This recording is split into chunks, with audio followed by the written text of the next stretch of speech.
And you know what? We can do all of this for the cost of just a few days in Iraq.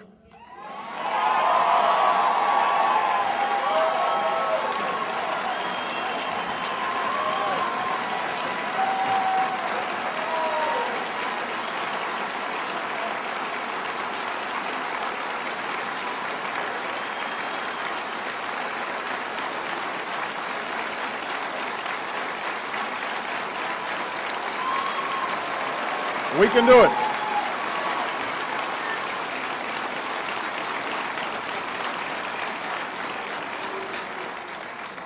We'll pay for that cost by carefully winding down the war in Iraq, by ending no-bid contracts, by eliminating wasteful spending.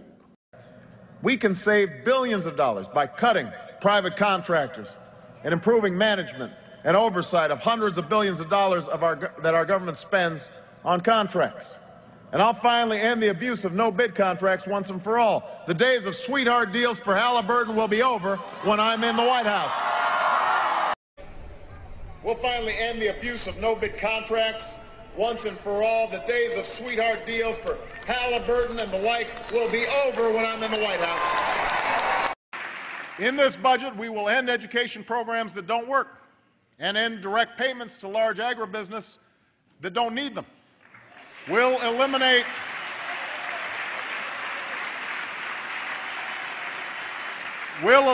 the no-bid contracts that have wasted billions in Iraq and reform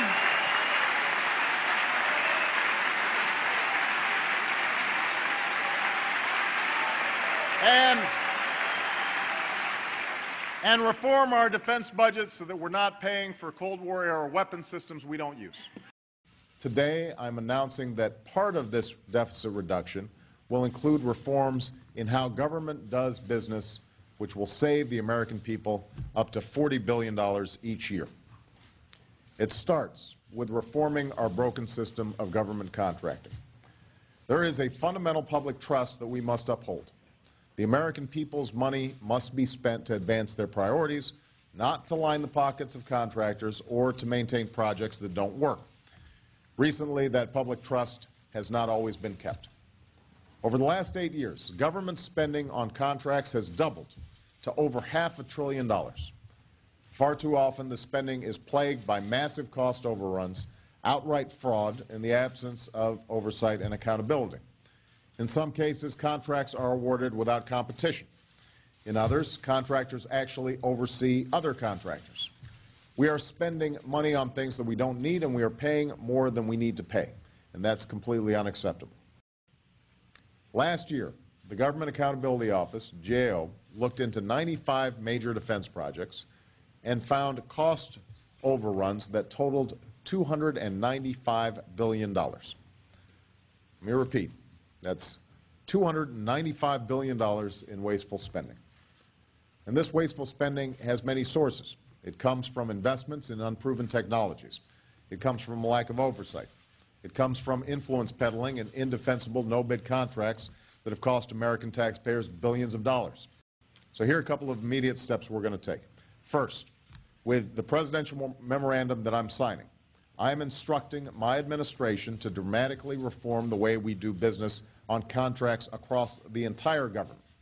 So starting today, Peter Orszag, my budget director, will work with cabinet officials and agency heads to develop tough new guidelines on contracting by the end of September.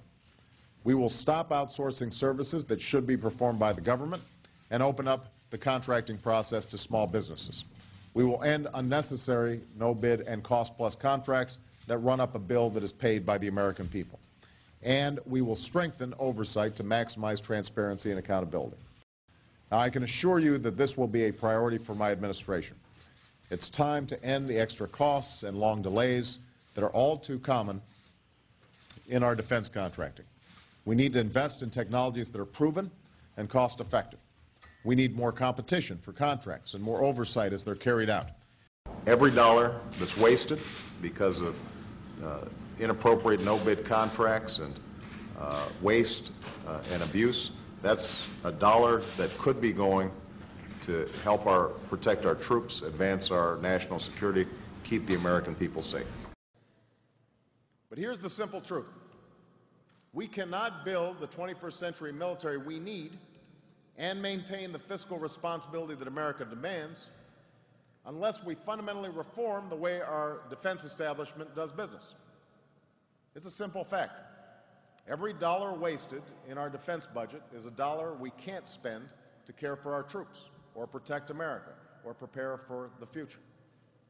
You've heard the stories. The indefensible no-bid contracts that cost taxpayers billions and make contractors rich. The special interests in their exotic projects that are years behind schedule and billions over budget. The entrenched lobbyists pushing weapons that even our military says it doesn't want. The impulse in Washington to protect jobs back home, building things we don't need, has a cost that we can't afford. This waste would be unacceptable at any time, but at a time when we're fighting two wars and facing a serious deficit, it's inexcusable. It's an affront to the American people and to our troops, and it's time for it to stop. So already I've put an end to unnecessary no-bid contracts. I've signed bipartisan legislation to reform defense procurement so weapons systems don't spin out of control. And even as we increase spending on the equipment and weapons our troops do need, we've proposed cutting tens of billions of dollars in waste we don't need.